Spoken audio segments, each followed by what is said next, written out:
Hello everyone, welcome to the new episode on Neville's Corner. Today we have a very creative guest with us, all the way from Turkey, Izmir, and we have Mr. Lefteris Heretakis with us. So thank you very much, Lefteris, for joining in. Allow me to quickly give a quick introduction about yourself. Mr. Lefteris Heretakis is a designer and a lecturer and has been designing since the mid-90s. In various roles as an illustrator, graphic designer, photographer, and art director. He began teaching in 2009 and have since developed a passion for the role of drawing and design education towards this aim. He is developing the new art school that will provide a much needed framework for the design education of the future. As I mentioned, a very creative person we have with us today. So Neville, over to you to formally proceed with this interview process with Lefteris. Great, thanks very much, Ali.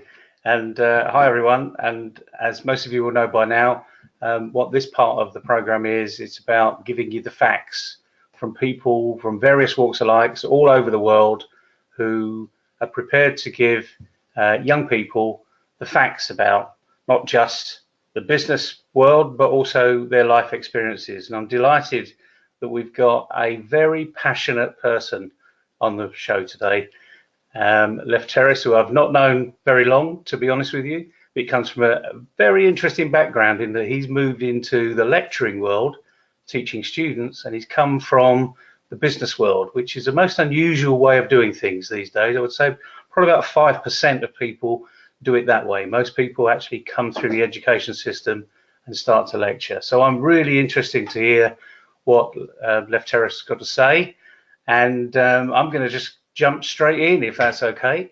So I'm going to ask you the first question.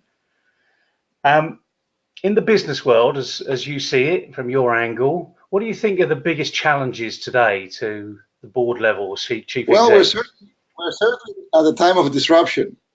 Our time is a time of disruption, where seemingly none of the old worlds seems to survive anymore. But however, I've always found that in every aspect of my work, in design, in education, there seems to have been a broken link. So I think around the 80s, somehow we broke with the past completely, because we were entering this digital arena. We didn't know what to do with it, so we went fully into that. I think the biggest challenge today for business is to keep the values and remain relevant in an ever-changing audience in a fast-changing world. So in a way, we must go backwards to go forwards and realize that there is a link with our past that is holding the key to solutions of the future. So it's about really reestablishing that link. So what happened and how can we bake it into the contemporary world? It's a really interesting to say about being relevant, because a lot of people in the digital world think that you have to be completely different. You have to create this avatar of yourself. But the reality of life, as we're showing on here, is we're still relevant to what's going on. You know, robots are not going to take over the world tomorrow. They may do an awful lot of things that we don't want to do. For instance, computers. You know, without computers and without these wonderful things, you know, where would we be today? So it's about. I like the word relevance. I don't hear many people talk about it, and re-establish that connection. And one of those connections is we're getting an awful lot of people that are looking for work. You know, so you know, although the population is aging on a global basis, we've got a lot of young people coming through, which is fantastic. You know, we've always got the inputs because we've got the outputs. So what do you think that businesses are looking for when they hire a person these days? Yes, of course. It's a funny one, because there's a generation that has handed a lot to them easily. So it's hard for this generation to grasp what they're looking for. But I think businesses are looking for reliability, punctuality, ambition, and enthusiasm, excitement. these are the qualities that are looking for, and I think that these are the qualities that the people that wish to be employed need to develop. Excellent. Well, let's just take any one of those. Pick any one. Do you know of any classroom course or any university course that actually focuses on one of those elements? I'll put you on the spot here, and you didn't expect that question, did you? No. But the interesting thing is, we don't have a course that says this is a course on enthusiasm. You cannot have extrinsic motivation. Motivation can only be internal. Motivation needs to come from the learner. But the whole aim of my teaching is for students to find employment. So everything I do is for that, because they need to develop the connection with the real world before they do everything else. And I think your students are really lucky, because your passion comes over very loud and clear in that you're giving them an insight into what's really needed in the business world. So an academic qualification gets you to the front door, but actually gets you the job are these soft skills that we talk about so often and so frequently, but we don't really have anything apart from people like you that are showing young people the way to demonstrate all these soft skills.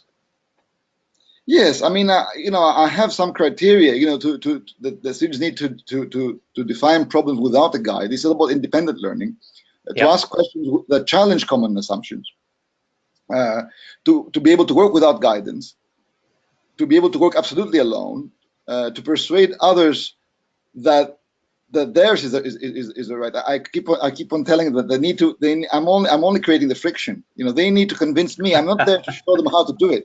I'm only there to create the friction so that they can persuade me that what they've done is correct. To debate issues and techniques in public. To reorganize information into new patterns that is absolutely needed in business. To discard irrelevant information.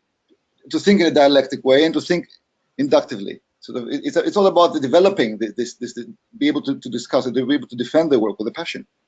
And I think that employers of today are looking for people that are able to defend their position. But at the same time, it's depending also on the company. I think for me, I keep on saying this: you don't find the job finds you. You need to develop the ability to go to the vibration level so that you can be matched into a job. So students don't find the job finds them if they have developed the right skills, if they've reached the right level of their skills. Yeah, there's sort of an inbuilt magnetism that happens. Yes, it's a bit like playing the violin. If you want to get good at playing the violin, then you practice. Yes, absolutely. You put yourself into positions where other people play violins, and you might join an orchestra. And it really is as simple as that. And good students understand it, and the ones that really don't practice it don't understand it. So they don't find the jobs. Absolutely. Because they're not looking, they're not researching it. Absolutely. In many ways. Yeah. So do you think that the education system in general, I mean, you're at this sort of the highest level in education now, teaching these young people that are going to be the future leaders of the world. These are not just the academics, but going to be taking leading posts or even starting their own job as an entrepreneur, and ignoring the fact that they can go in and be employed. They're more interested in working for themselves. Yeah. So do you think the advice is to start from employment? True. Totally entrepreneurship, but to be an employee for a few years. I'm the first one to say that go and test yourself and test the market. Don't start a business off because you really haven't got the experience to do it, and then you really do need to be lucky, and that might be a parental contact or a friendly contact or what have you, but you do need a lot of luck. Whereas you make your own luck if you put yourself in the right position. But do you think do you think as education as a whole, because I know you've you've developed your education skills in the UK, so you've got a fair understanding of the UK.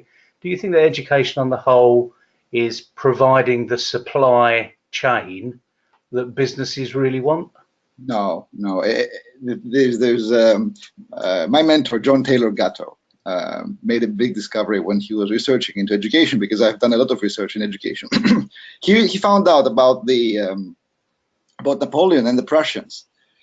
And he said that when the Prussians lost the war to Napoleon, they asked their generals what happened.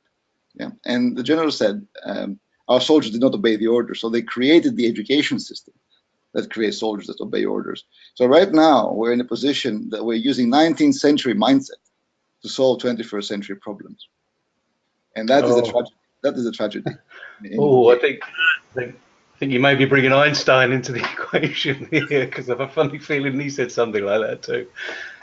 And just to supplement, Neville, what you just asked, Lefteris, you've been a designer, and you spoke about the challenges, and as we're living into a disruptive era. Talking about 80s, as a designer or as a sketch artist, kids were being taught to grab the pencils, focus on the pencils, how to grab it, because there was a whole philosophy on grabbing the pencils. And now we are transitioning towards, stylos, the note pens, on the mobiles, how to use graffitis. Do you think this lot is really focused, either from design perspective, to embrace these disruptive challenges? We need to. It's like digital media. It's like when I started working, I went to a big newspaper, and they said, "Oh, do you do digital illustration?" And it's like I said, "Look, this is a joke, because any illustration, when scanned, becomes digital. So we must not confuse the medium with the skill." Yes. Okay, we've confused the medium. We're using a digital pencil, a stylus. The skill is the same. David Hockney right now is drawing on an iPad, but he's producing amazing things. But that's because he's David Hockney. He's been drawing for 50 years, sort of passionately and vigorously. So it's not the medium that's going to make the difference. It's the skill that's going to make a difference, the ability. And the problem is that kids right now are focusing too much on YouTube video techniques. Technique is not going to get them through. They need to have the skills, which is developed over time. Which it takes the same amount of time to develop drawing on an iPad that it takes to draw with a charcoal pencil on a rock. It's not different. The medium changes, the skill is the same. But let me ask you, but do you find, when you compare with a lot of 80s and now, is the passion, do you find the same passion with the next generation as you were experiencing back in 80s or 90s? The young generation, unfortunately, has been taught that results can be had quickly. And this is the barrier they need to overcome. That skills still take the same amount of time. Just like a job to be done. We have accelerated the process of execution, but the process of inspiration, the process of real work, is exactly the same as it was 50, 100, 200 years ago. It hasn't changed. We need time to digest information. We need time to process information. The time of execution has changed, but the time of thinking, of planning is about the same. It hasn't changed. That's an interesting thing, because we raised the whole level of expectation management here, and just like in businesses, chief execs are now expected to deliver today. Absolutely. Not tomorrow, not next week, today. And if they don't deliver today, then they're out of a job, fundamentally. And I think that pressure has been pushed all the way down to young people to basically say, and that's why they cheat, really. Copying someone in business is called collaboration. Copying someone at school is called cheating.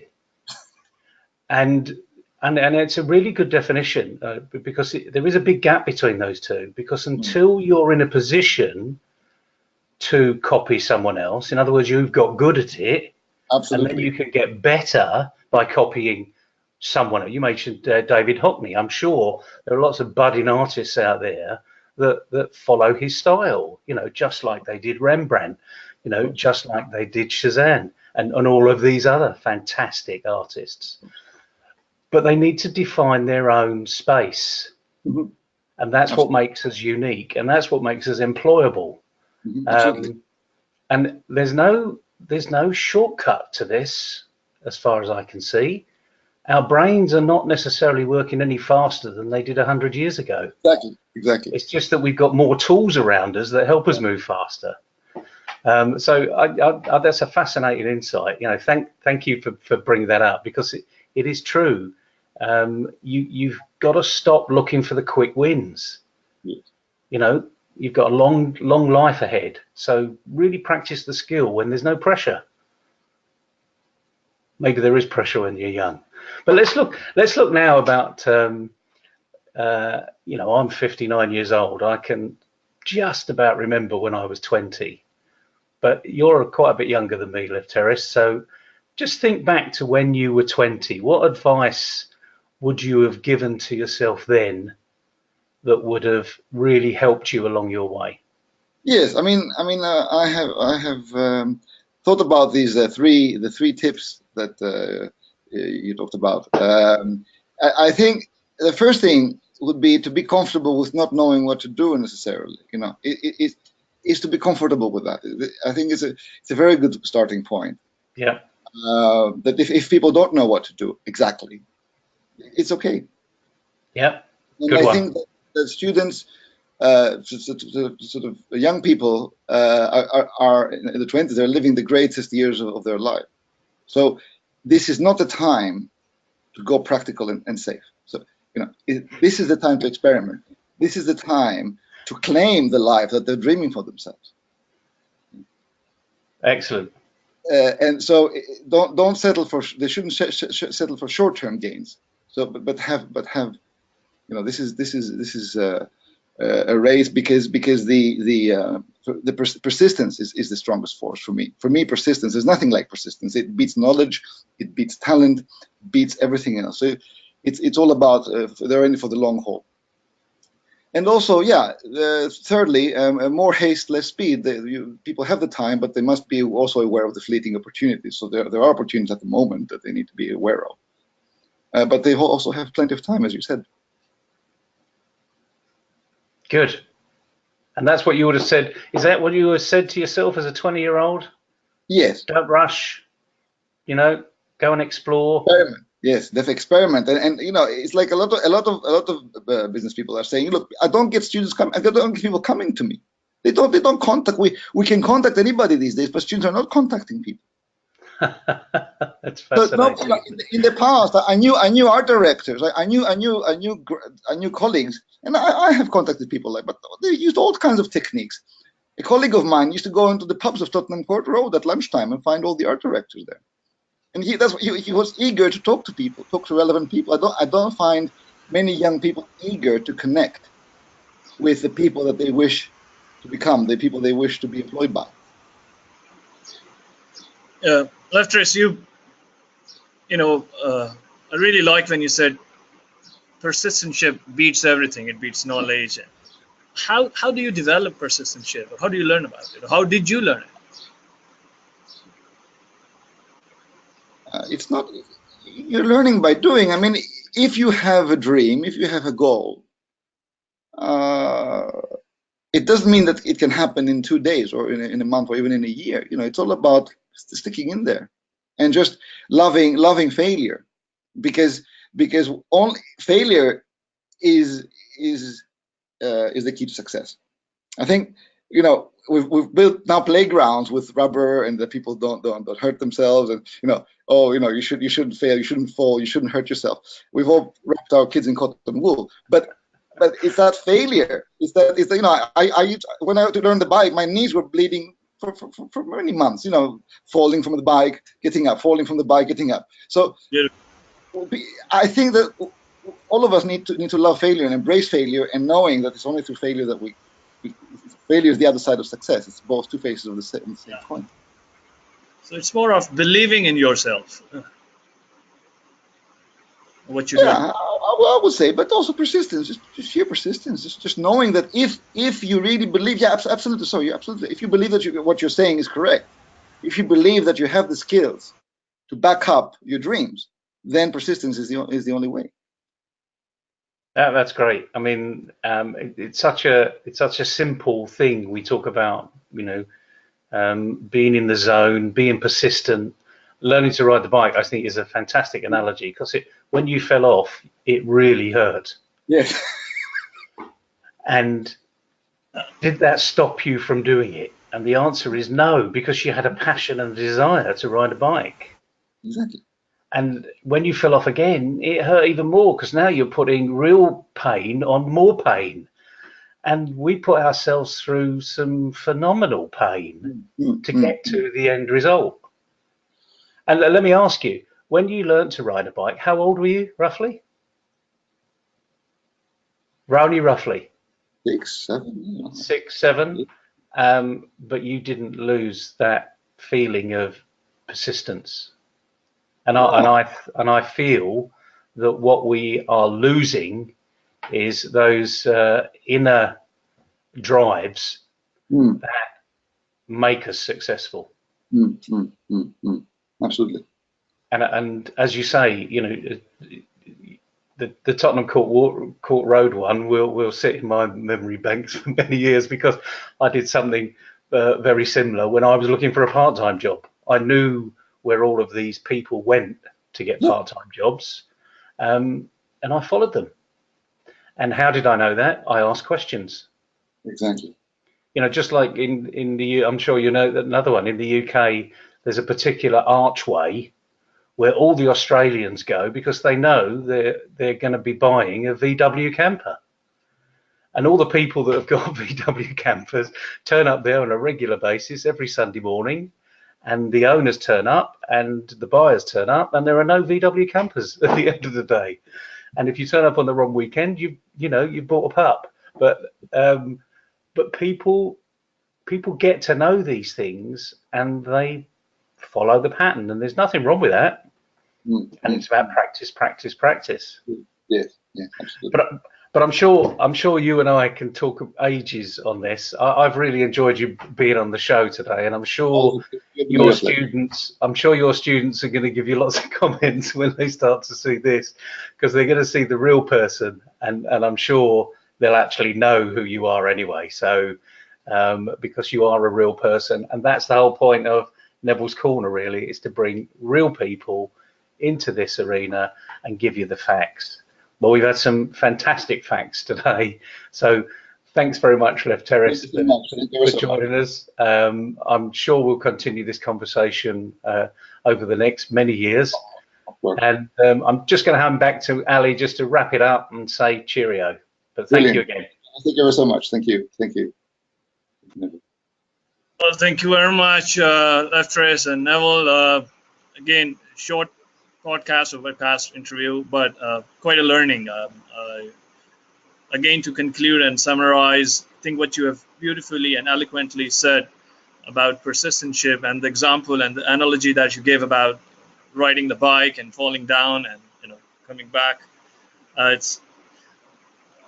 think it's the experience. Experience is the best school, yet the fool learns in no other. This is what we have been saying. So thank you very much. And exactly. So thank you very much, gentlemen, for appearing on this show. And with that note, I would like to end and conclude. So you all have a good day. Take care. Bye-bye. Thank you.